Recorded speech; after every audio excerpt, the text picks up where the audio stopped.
Stories about sexual affairs are everywhere, but even more devastating is emotional cheating, and it's on the rise.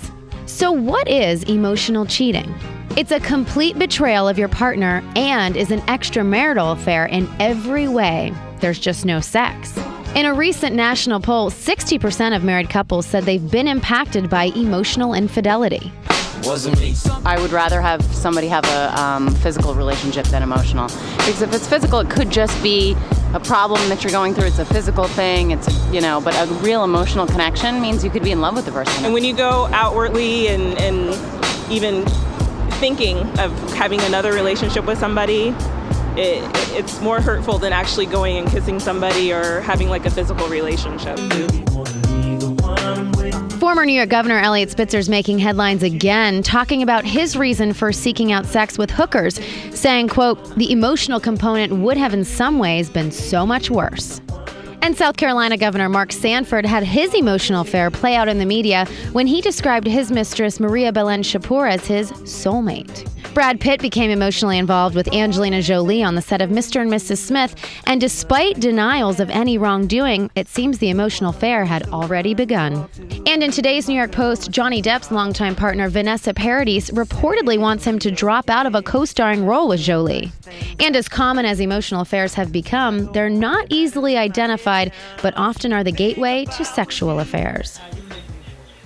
And joining us today are psychiatrist Dr. Gail Saltz and New York Post entertainment writer Mandy Stadtmiller. Welcome. Thank you. Now, this is a really serious topic. This can tear a marriage apart. So, Gail, tell us what emotional cheating is. Well, it's basically emotionally investing in someone else outside of your relationship in more than just, I think you're a great colleague, I think you're a good friend, but really it's secretive, and therefore it's a betrayal with the emotion going into that relationship and therefore not going into your own marriage. So, Mandy, do you think that an emotional relationship can actually be more hurtful than if you find out your partner's actually having a physical, sexual relationship with someone else? Oh, absolutely. That's when I get crazy jealous, is if someone I'm dating is flirting and having that kind of psychic, emotional connection with someone rather than thinking, oh, that chick's hot.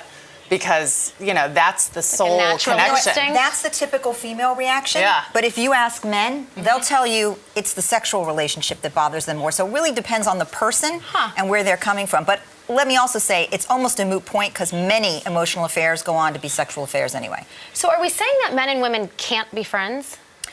I would say it's difficult. It's a big gray zone. You have to be clear and on the alert. You have to bring your spouse into it. You have to be honest with yourself about what you're really feeling. And most people aren't because it's fun. Yeah. And they want the instant gratification. It's a thrill ride, right? It's like Disneyland. Do you think men and women can be friends? I do, but I think you have to constantly be aware of what's happening in the emotional terrain that you're navigating.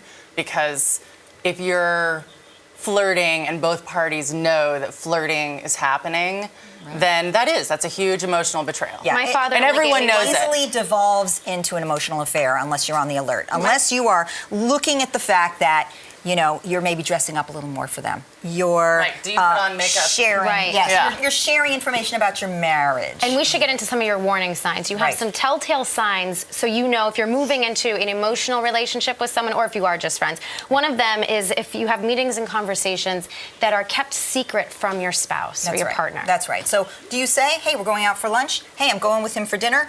Would you like to come along? In fact, including them is really important, I think, sometimes. But if you're just, not telling them, probably there's something going on. And also, if you're saying and doing things in these meetings with this person that you would never want your partner to hear you say. If you want to be friends with someone of the opposite sex, you should always imagine that your spouse is sitting across from the table. Because if you're doing this, if you're doing extra flirty. Yes, if you're telling them things that, frankly, you would never tell them if your spouse was sitting there, that should be a clue. And you also arrange meetings.